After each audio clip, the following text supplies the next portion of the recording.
Hello and welcome to www.multifamilystrategies.com. My name is Steve Steadele, and today we'll be talking about how to create value with apartment buildings. Apartment values are heavily influenced by the income they produce. So if you want to increase the value, increase the income. The net operating income, or NOI, is the most important number you will ever calculate when working with apartments.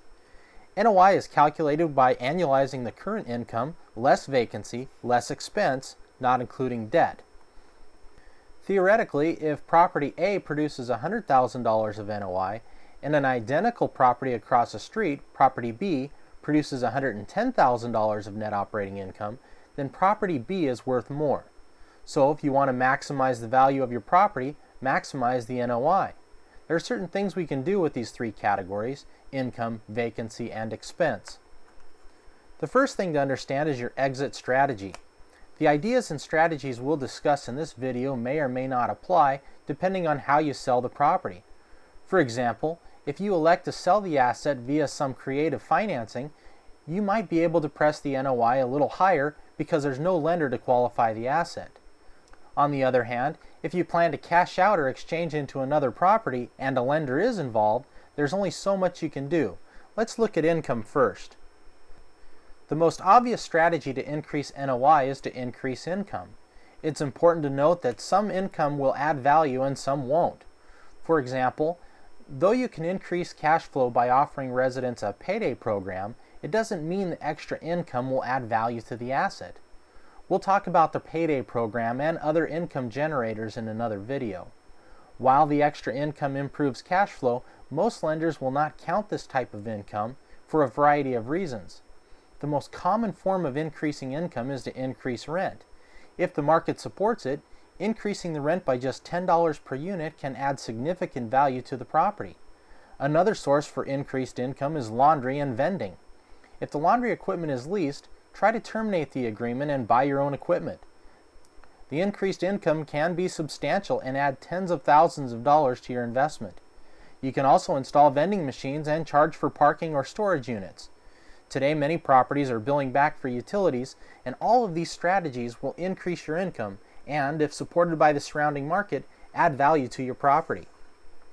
If you plan on selling the property using some creative financing, you might find it easier to sell the buyer on a vacancy rate that is lower than the rest of the market. On the other hand, if the buyer must qualify for bank financing, it's not as easy to press the vacancy rate below what the market dictates, especially in today's lending environment. Nonetheless, controlling and decreasing vacancy is always a good thing. It improves cash flow, reduces expenses, and makes the property more attractive to other investors. This alone can help improve the value of the asset in the eyes of the buyer. The next option is to decrease expense. There are three different types of expenses: controllable, uncontrollable, and reserves and replacements. A controllable expense includes things like maintenance, management, advertising, landscaping, and the like. Decreasing controllable expenses can help increase cash flow, but do not always help increase value. For example, if you elect to manage the property yourself, that doesn't mean you do it for free, and the buyer won't either. Controllable expenses can be pushed a little lower and still attract qualified buyers when conventional lenders are not involved. If your expenses are low, most lenders will still underwrite the property at market rate. And if your operating expenses are higher than market, they'll use your numbers instead. An uncontrollable expense includes expenses that the investor has very little or no control over. Although predictable, eliminating this expense is not an option. Real estate tax, insurance, and utility costs are uncontrollable expenses. The good news is that you might have the opportunity to lower these expenses, and if so, it goes straight to your NOI and thus increases value significantly. Let's look at the results of increasing income on a 50-unit property. Suppose you increase the income by just $15 per unit per month. $15 times 50 units times 12 months is $9,000 per year. If the property is located in a 10% cap market, you've increased the value by $90,000. Now let's look at the results of decreasing expense.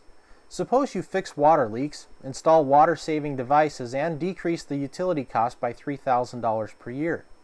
In addition, you use some of the strategies found in my book and decrease the real estate tax by $1,200 per year. You shop around for insurance and save another $1,000 per year for a total of $5,200.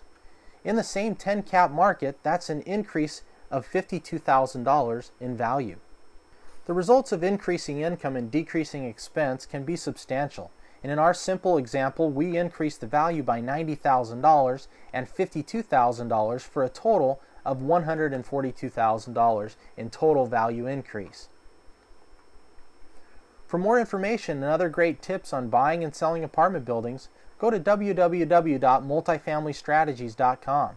There you'll learn all kinds of strategies and techniques about apartment investing and receive a free CD. Again, that's www.multifamilystrategies.com. Sign up today.